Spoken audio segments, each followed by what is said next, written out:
Hello and welcome to The Homemade Songwriter. I'm Matt, and today I want to take a trip down memory lane and tell you the story of how I found my trusty riding guitar.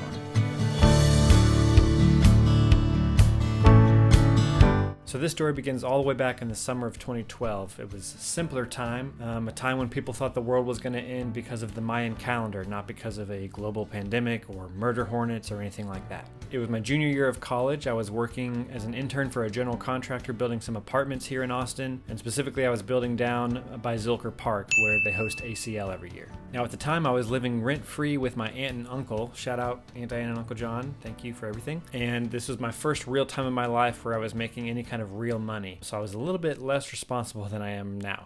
And the combination of those two things, me being not as responsible with my money and making real money for the first time, meant that although my first paycheck was not in hand yet, it was already burning a hole in my pocket. So one Friday, aka payday, I took my lunch break and went down the street around the corner on Barton Springs to a local music shop, which is now, I think, a med center or something. But at the time, it was a really cool music shop. I don't know where it went. But anyway, I went inside and made my way to the acoustic guitar room, took a look at all the guitars hanging on the wall, and this one guitar really caught my eye. The 0015M, an all mahogany guitar from the body to the neck, open gear tuners on the back, a dark tortoise pickguard, and a creamy rich tone that caught my ear instantly. It was the first guitar I picked up that day and ended up being the only guitar I picked up that day. I remember strumming it and being instantly inspired. I loved the sound, I loved the feel, I loved the aesthetic of the mahogany.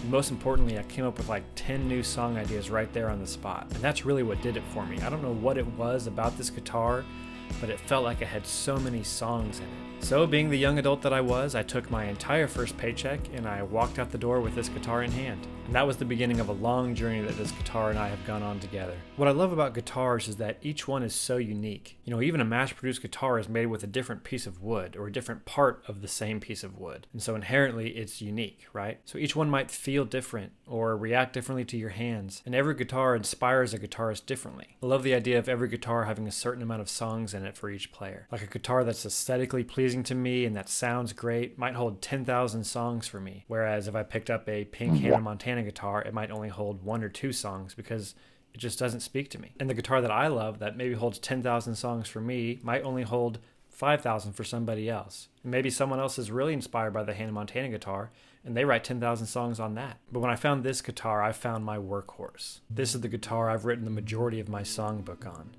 This is the guitar I've led worship on every week for years.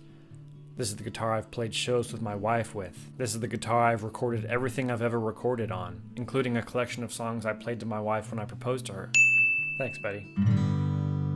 Now eventually I would love to get a few different guitars so that I have a range of sounds and even different uses. I would love to have a live gig guitar that can survive going out on the road. Maybe a couple different guitars for recording that have different sounds for different styles and songs. I would even love to have a campfire guitar that can survive being loved a little harder than most guitars. The point is, every guitar has a story and every guitar has songs in it. So find a guitar that inspires you and write as many as you can. I'm fine with not having a ton of different guitars right now because it really allows me to get to know this one really well. This is the guitar that I cut my teeth songwriting on. I've learned a ton playing it, taking care of it, and going into battle with it. And that's all made me a better player and writer. This is the guitar that I can't wait to pass down to my son, and hopefully he'll be able to pass down to his son. I have a feeling even if I do get new guitars, this will still be the one I go to the most. It will always hold a special place in my heart, especially being the first instrument that I bought with my own money. You know, this is going to be the guitar that I sit in the living room and play when I'm old and retired. So I hope you enjoyed this quick video. If you want to hear what this guitar sounds like, there's a playlist of original music on our channel. But let me just encourage you songwriters to find an instrument that can be your go-to, your writing companion, your workhorse. Find an instrument that you can rely on and that inspires you to grow and that you can grow with as a writer. Don't get stuck in the gear trap that we all get stuck in thinking, well, I can't write songs as good as her or as good as him